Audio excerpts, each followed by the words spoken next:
Welcome to Your Path to Nonprofit Leadership, the weekly podcast that features the very best in career development in the nonprofit sector. I'm your host, Pat McDowell, and in addition to podcasting, I'm a leadership coach, a mastermind facilitator, a best-selling author, and a speaker. I love taking these nonprofit leadership topics on the road or into your Zoom room. If you need someone for your next conference or workshop, check out my new speaking page at pattonmcdowell.com for more information.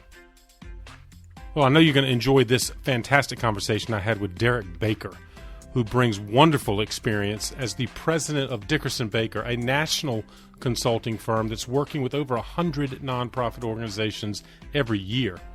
Now, what makes our conversation so timely is that his firm, DickersonBakker, just released its annual Donor Insight Study.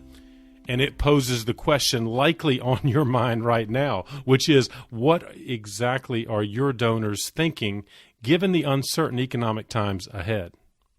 Well, Derric breaks down the good news, the bad news, and some surprises, all of which will help you as you plan for your philanthropic programming in the years ahead.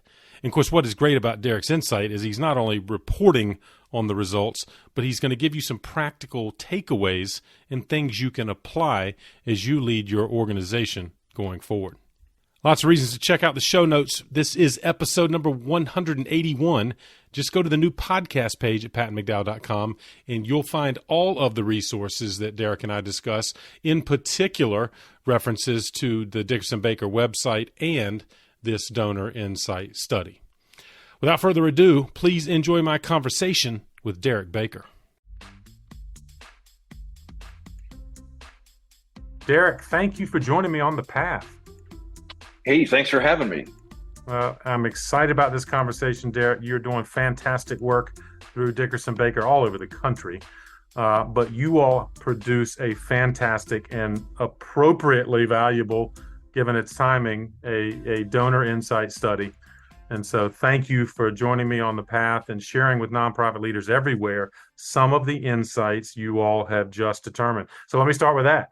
As you ponder the headlines of a study at this, somewhat mysterious time, particularly as it relates to the economy, what are some of the key takeaways?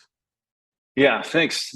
Again, thanks for having me on the show and being able to feature this. It's interesting because the question on everybody's mind right now, I think, is what's going to happen to giving in this crazy economic environment that we're having.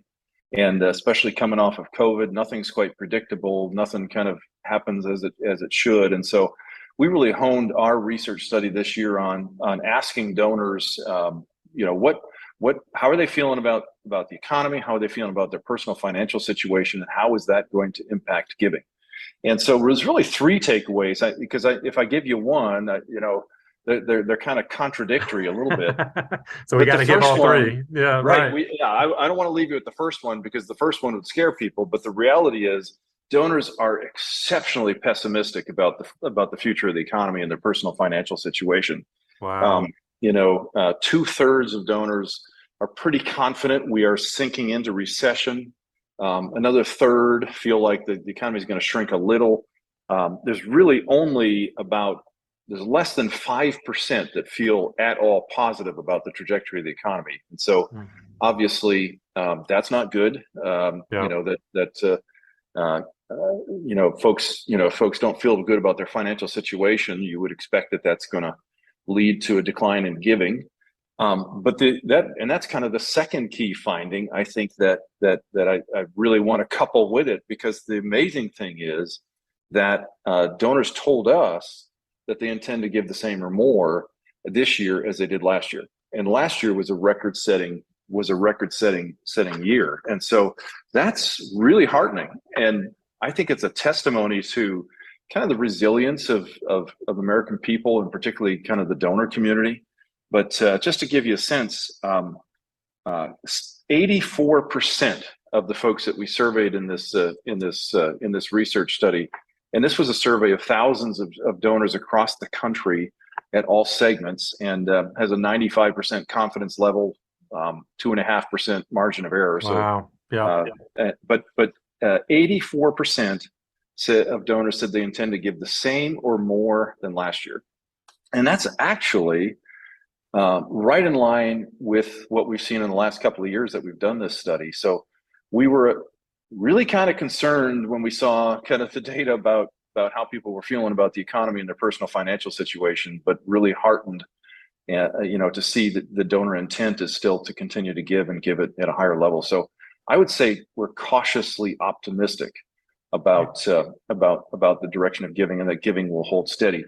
An interesting third finding I'll just touch on, though, is that when we parsed out the details in terms of, we really broke it down to different segments, and those donors that are most likely to increase, that are showing the most intent to increase, are major donors. And so I think that's a point of action that folks need to pay attention to this coming year end, to really do a good job of engaging their major donors, of working their major donors, because folks in the kind of the mass and mid levels are probably going to hold fairly steady. They're not saying they'll decline, but the growth is going to come from major donors. Well, fascinating. And you're right. If I'd stopped you after the first one, this would be a depressing conversation for sure, right? The first stat, and it, of course, we both know that historic giving has been encouraging in this country despite economic conditions. So it's great to hear that despite the pessimism you describe, that philanthropy holds true, right? And I guess I know I'm asking you to speculate, but is that, as you ponder the mentality of many donors, it's like, even if the economy's bad, they're still going to hold true to the missions that they find attractive. It's absolutely true. And if you look through history, right, since say Giving USA has been tracking this data, even in some of the most challenging economic times we've had, in 2008, 2009, which was one of the biggest crashes we've experienced in our lifetimes. Yep. Giving did decline, but it didn't decline dramatically. It declined, 3 to 3.5%. And, so even in those worst scenarios, what I say to our clients all the time, and folks that ask, is that giving does hold steady even through some challenging times. But giving does change, right? That's something else to keep in mind.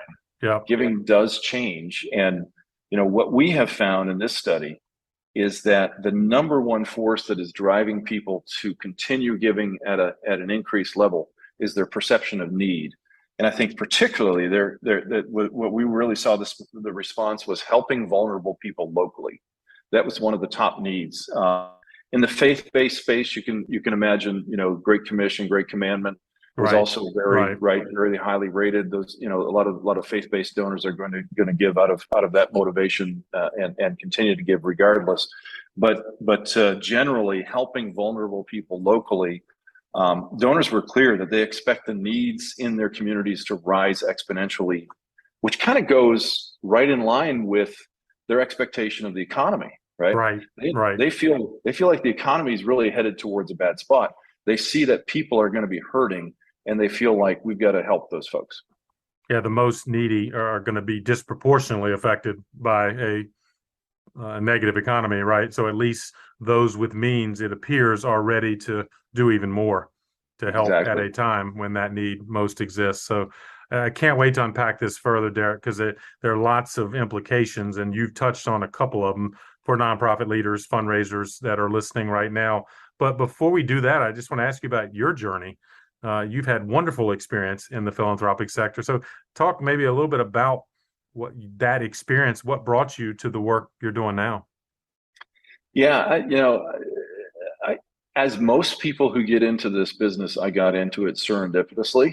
I went to college with the intention of getting into medicine, and went through college for pre-med, and then my parents were missionaries in Africa, and so my junior year of college, I had the opportunity to spend some time in the mission field, working at a mission hospital, and I quickly learned that medicine is not for me. I discovered I have a serious aversion to body fluids, and so that led me on kind of a path of trying to figure out, okay, what am I going to do with my life? And went to work, did a couple of miscellaneous jobs after graduation from college, but got offered the opportunity to take a job as a fundraiser, because a friend of mine who was an attorney, actually a friend, he was an attorney at my church and know me, and said, "Hey, would you be interested in this job? It's a fundraising job." And I didn't know the first thing about fundraising. Wow. But what I liked about it was,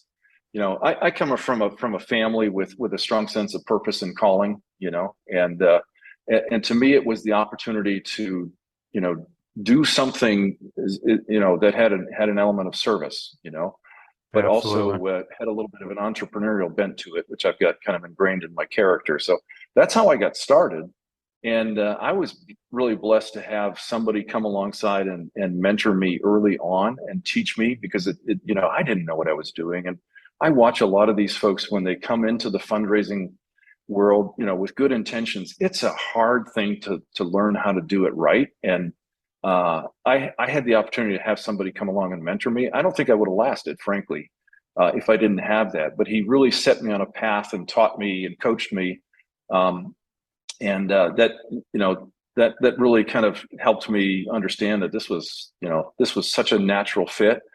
I worked for about 10 years as a fundraiser in the space for 3 different organizations over those 10 years. And one organization, I did a capital campaign and with a consultant, and the consultant offered me a job at the end of that capital campaign. And that was 20 years ago. And so that's how I got into consulting. And so I have been consulting ever since. But that's kind of a nutshell of my path of how I got into doing what I'm doing.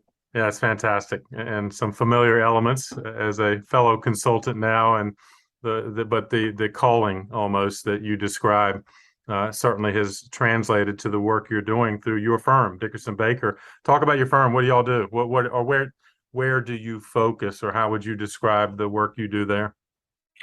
Yeah, so we, our basic philosophy is that success in any venture, particularly a nonprofit venture, is going to be, an equation of 3 factors: abundant resources, talented people, and effective strategy. And so, if you have all 3 of those in place, the sky's the limit what you can accomplish. And many organizations may have 1 or 2, and they lack the other. So we really focus our practice on helping organizations kind of build their capacity and grow in each of those areas. So we have a fundraising division that does a lot of different types of fundraising counsel. We just, somebody that you would know well, we make some news on your show. We just recruited Andrew Olson, the Rainmaker, Yes, to indeed. join our team. He's going to be coming and leading our fundraising solutions division as a full-time staff member in a couple of weeks. And so That is we're fantastic. very excited to have Andrew leading that out. But that's, so we also do a lot of capital campaigns. We have a grants division, but those are all on the resources side. We also have a talent division that we do executive search and recruitment for nonprofit organizations. Do a lot of work in recruiting fundraising staff. That's kind of our specialty area. So half to 2/3 of the executive search work and the recruitment that we do are for clients that are really seeking to fill some of those key roles in their fundraising department. And then the third thing is really just helping with strategy, helping organizations chart strategy, develop strategic plans, figure out where to go next.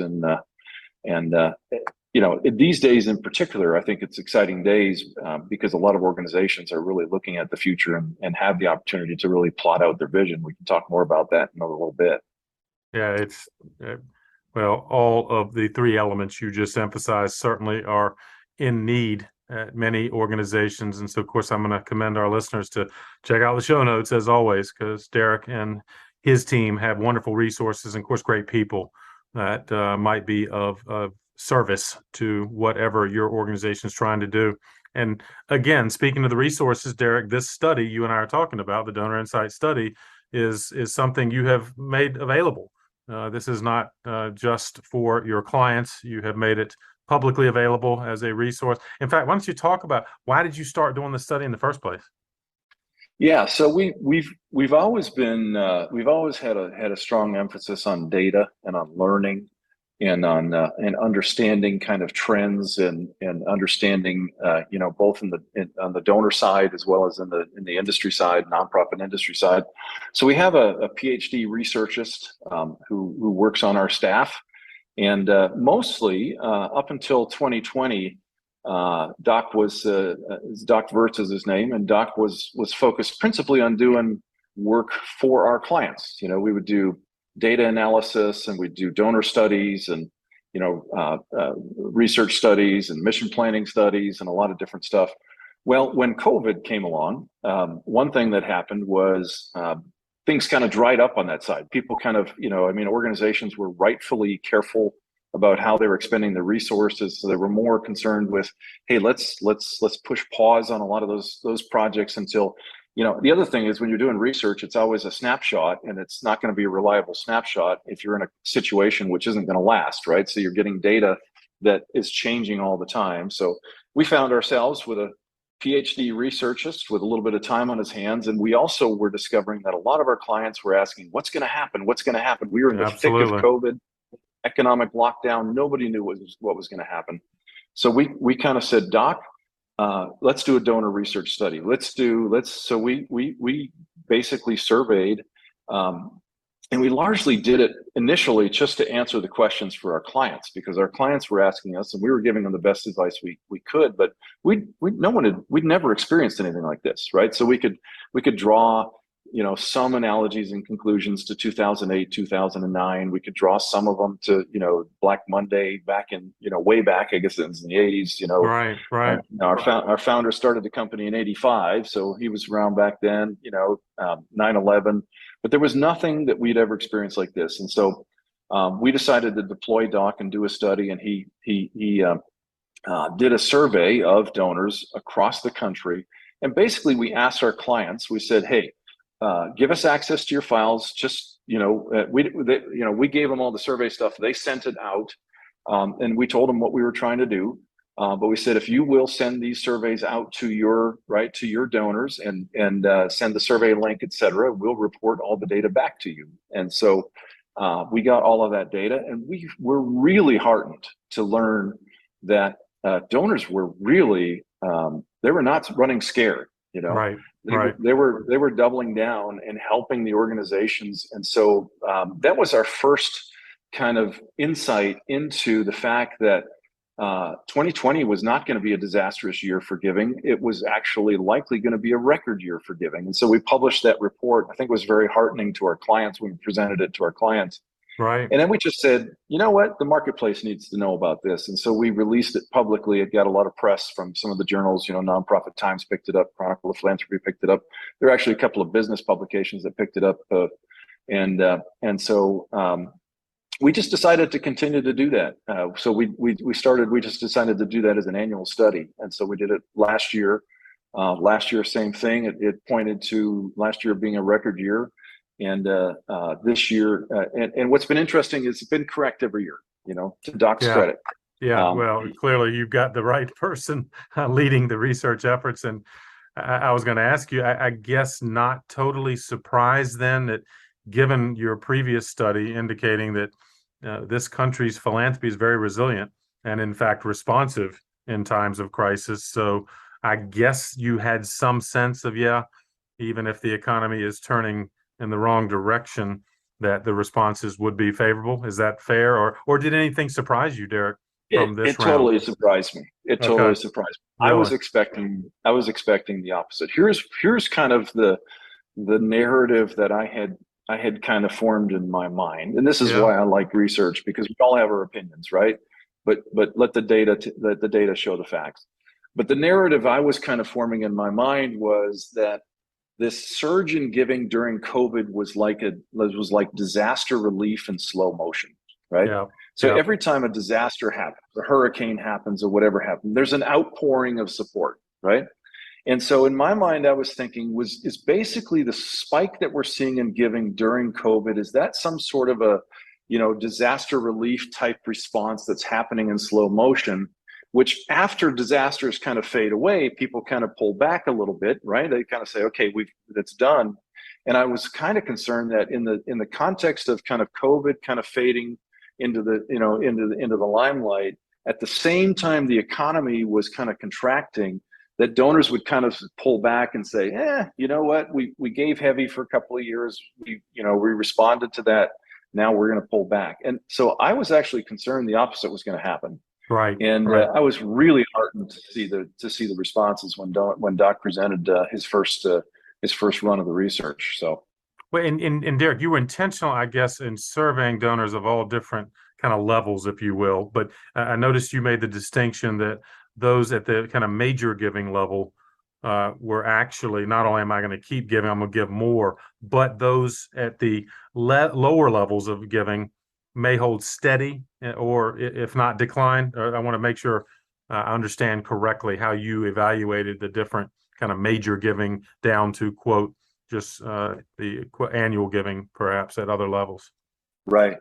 So we kind of parse them out as mass donors, mid-level donors, and major donors. And typically how we, every organization categorizes differently, but for the sake of this study, we set those thresholds at donors who give under $1,000 per year cumulatively. We classified as mass donors.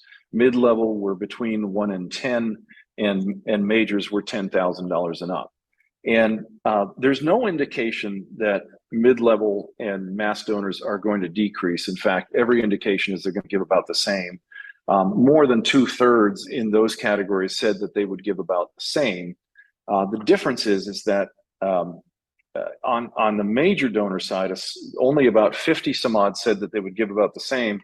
But the difference was a much higher number said they were going to give either a little higher or much higher. And so what we're seeing is that the major donors were basically the ones saying that they were driving kind of the increase that we were seeing. That if we parsed out the major donors from the study, kind of tabulate, Doc does all kinds of different crosstabs, and he loses himself in the data, as you would imagine a PhD researcher would.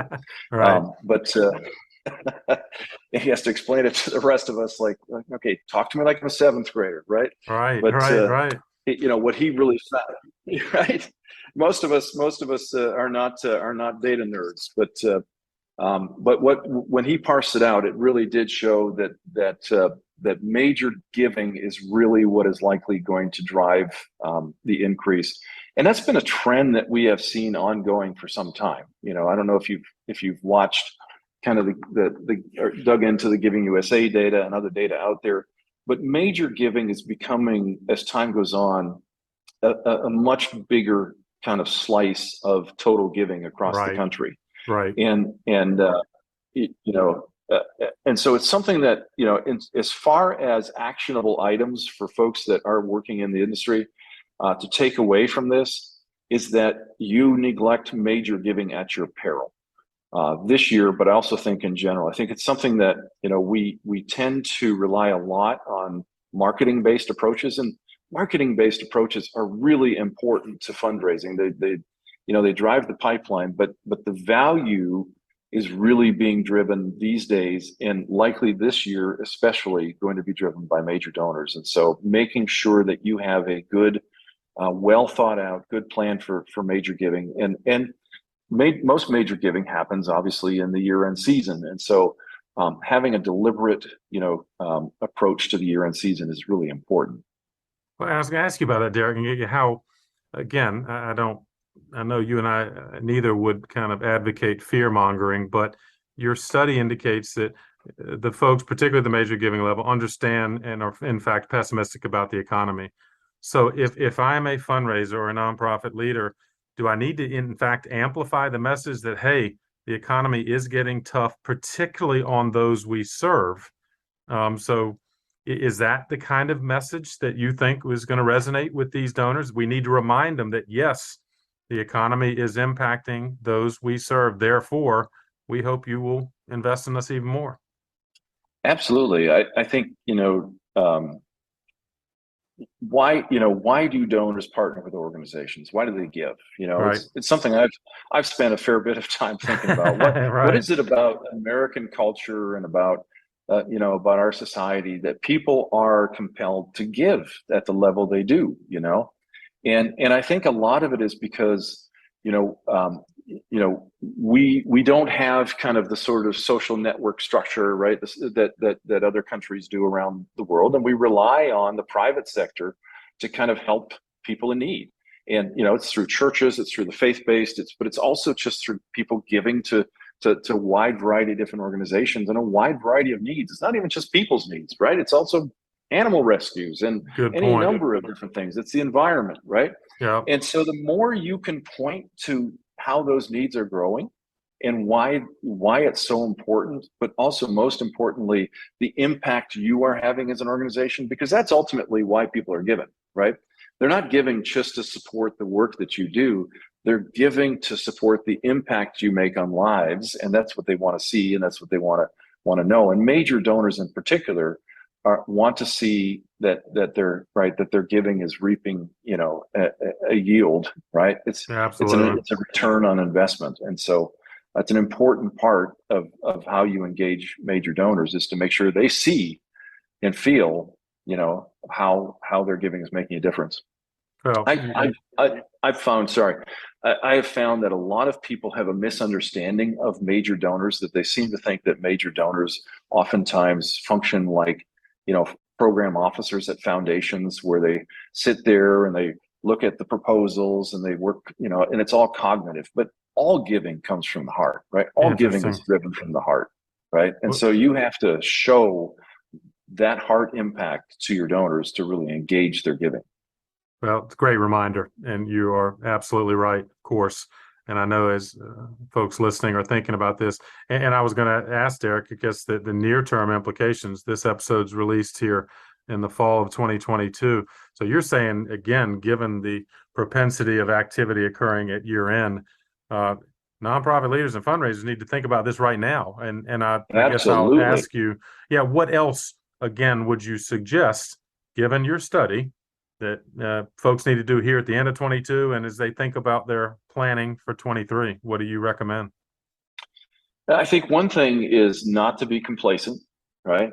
I think that we can be lulled into, we've had a couple of really good years, and I would say be careful not to be complacent, because I do think that in an economic situation like this, people are going to be a little more judicious in their giving.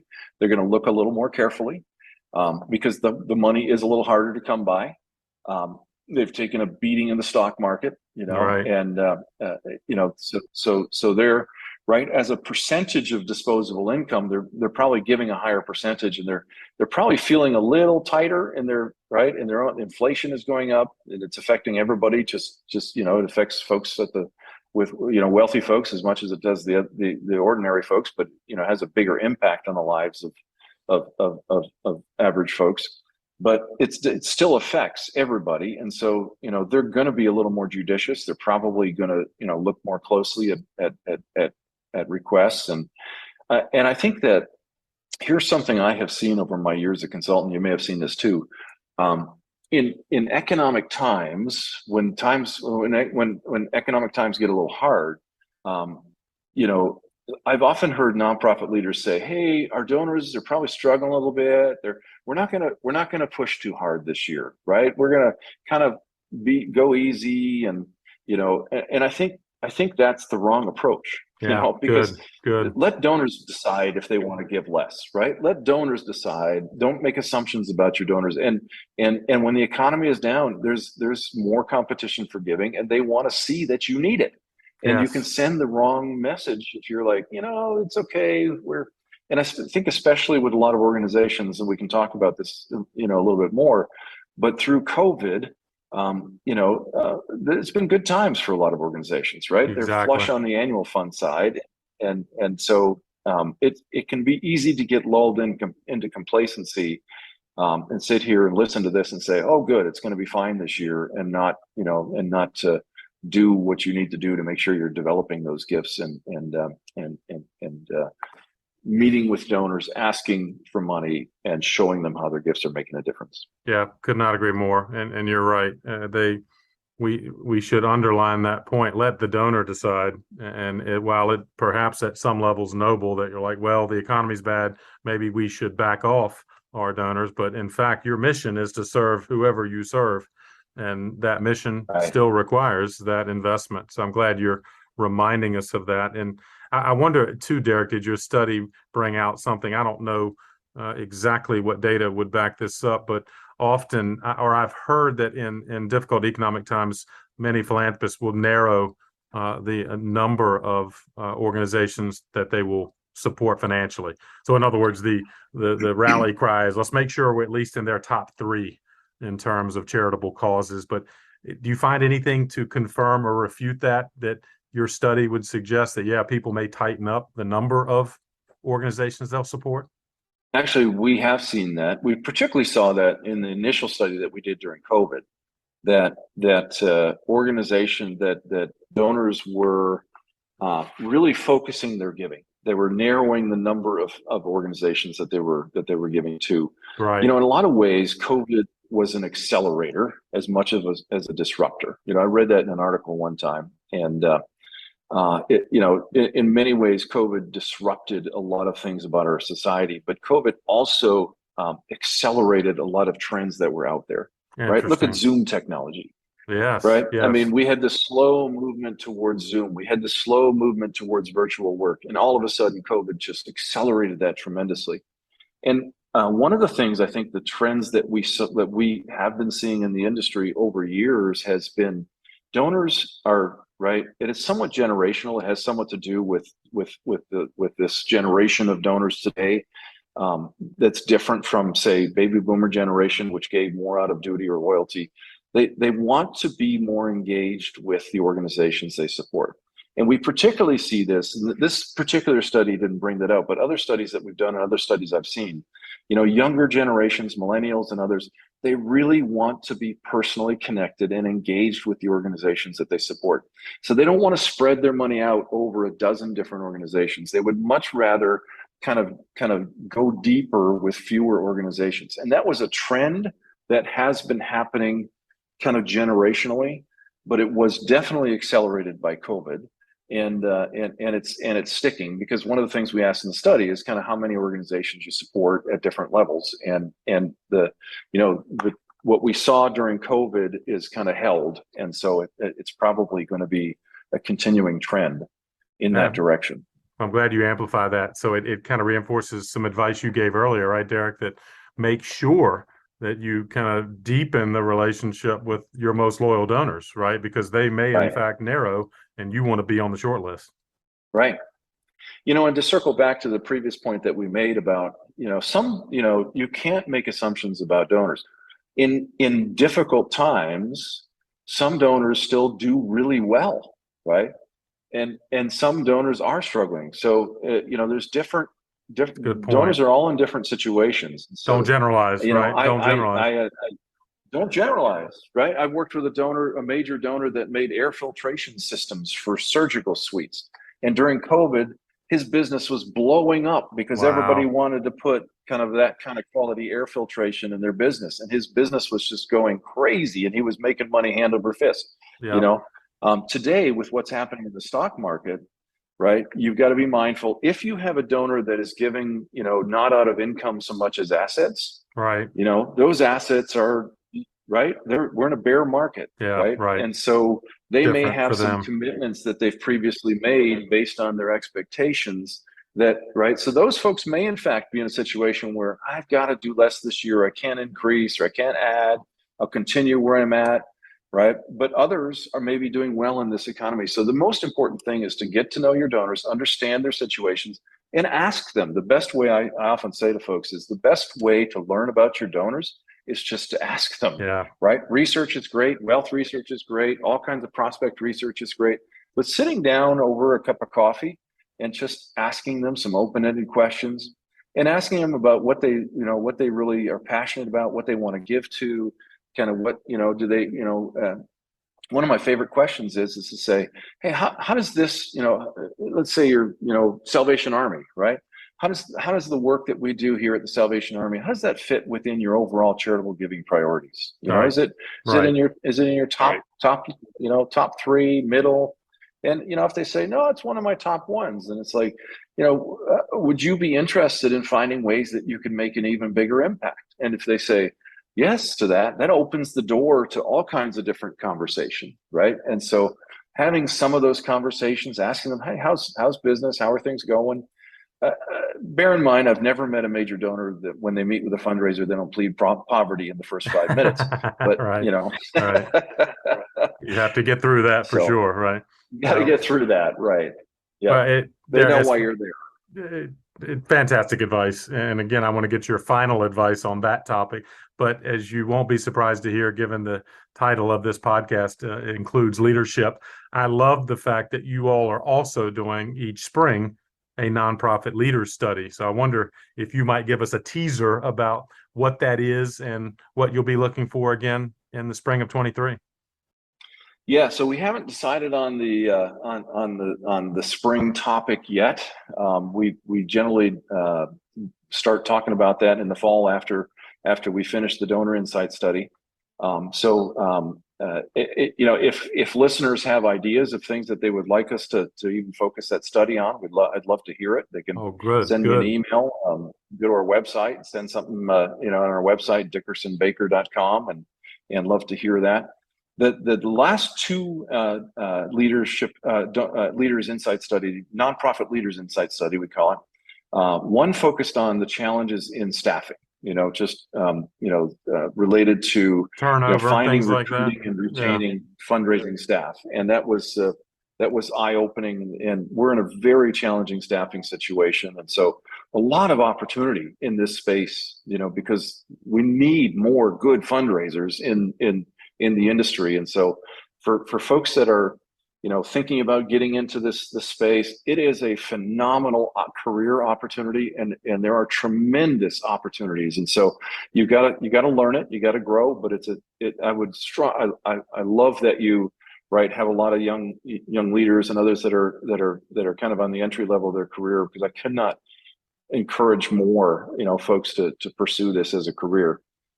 This most recent study that we did in the nonprofit leader side was focused on education, and we were seeing on our education clients, private education, the surge in demand in private education, whether it's higher education or private schools, Christian schools, Catholic schools. You don't have to read the news much to know that there's just a lot of controversy happening in education that's kind of rearing its head in the elections and other things, but a lot of families who are dissatisfied with the situation in public education are looking to private education, and we're seeing a real surge on that side. So that was really studying that issue, this last one, but we haven't yet figured out what our topic's going to be coming up. But as soon as it's out, I'd love to come back on the program and share it with you. Absolutely. You have just previewed our second conversation on this podcast, and for that, I'm grateful, Derric, because that's, I think so relevant topics you've studied before, and I know you're listening for topics that you will continue to study. Final advice, Derric. I've got a page of notes here about things, again, both understanding your study, which again, we'll make sure people can get to through this episode and the show notes related to your appearance here. But anything else that you would say, hey, a nonprofit leader needs to think about or consider as a result of maybe what this study produced? I think that the number one thing is just to persist. Yep. I've been in the fundraising world for 30 years and worked through good times and bad. And don't make assumptions about your donors. Persist, just do the work, right?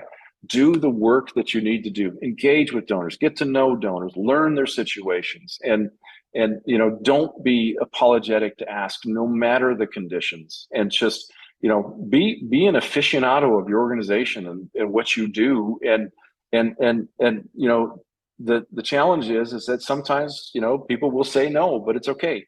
But just persist, just continue forward and drive forward, and it will yield if you keep doing the good work that you're called to do. Yeah, again, right where we started there, that's a perfect way to finish too, because despite some of the pessimism about the economy that your study revealed, persistence will pay off because the philanthropists you're talking to, especially those that have means, are willing to support you. So we as nonprofit leaders and fundraisers need to make sure we don't close those doors. So fantastic, Derric, as I knew you would be in terms of advice and counsel for leaders listening. Speaking of advice or recommendations, as someone who I know loves all kind of reading and lifelong learning, can you give me a book or maybe two that you would recommend for our listeners to consider? Well, I'll give you one quick one, which I read recently. It's called Grit by Angela Duckworth, Oh, and yeah. that kind of goes along the lines of the persistence and just persisting. But one that has really stuck with me, and that's a pun actually, is a book called Made to Stick by Chip Heath and Dan Heath. I don't know if you're familiar with that one, but Very it's much. That's a all great about one. how to communicate, right? How to get your message across. I think that we struggle as fundraisers in terms of how to really articulate what we do what our organization is doing, how it's making an impact, and getting really good at, we often talk to our clients about, the two wings of an airplane in this work. You have engagement, right? Meeting with donors, the relationship building, but equally important is how you communicate your mission. And that book, I think, is a phenomenal resource to help folks do that. Delighted to lift it up. Thank you, Derric. You of course gave two really good recommendations, and we will note both of them and are grateful for that among many resources you shared, and for the resources Dickerson-Bakker is providing the nonprofit community at large. Where do you want people to go to find out more about you and the great work you're doing? Best place would be our website. It's DickersonBakker.com, and Baker is spelled with two K's, but if you spell it wrong, you'll probably still get there because we've got both URLs. So that was a smart thinking whenever you started doing that, and we will absolutely put the correct link in the show notes. And Derric, thank you again for joining me on the path. Hey, real privilege to be here. I enjoyed it, and I hope it was great. Well, I hope you enjoyed this conversation with Derric as much as I did and came away with some practical ideas, given the insight of his study, and it'll guide your leadership journey even further and help you plan to have a more effective philanthropic platform. Don't forget about the show notes. They are available on our website, pattonmcdowell.com. You can find out more about Derric. You can find out more about the Donor Insight study and, of course, the great services that Dickerson-Bakker are offering across the United States. As always, I'd be grateful if you'd share this episode with someone else on the path. And if you haven't already, you can subscribe to this podcast. Just go to the podcast page at pattonmcdowell.com and you will see the follow button. And of course, follow equals subscribe. You won't miss out on any of our weekly episodes. They come out every Thursday. And of course, if you like this one, click on the episodes button at the top of that same page, and you can scroll through thumbnails of now over 180 of our episodes. And of course, you can also search by topic or guest name if you'd like to dig a little bit deeper. Thanks again for all you're doing in the nonprofit sector, especially with the uncertainty of times ahead. But keep up the good work for causes that are most meaningful for you. I will keep bringing you content that can help you do it even better. Have a great week. I'll see you next time on The Path.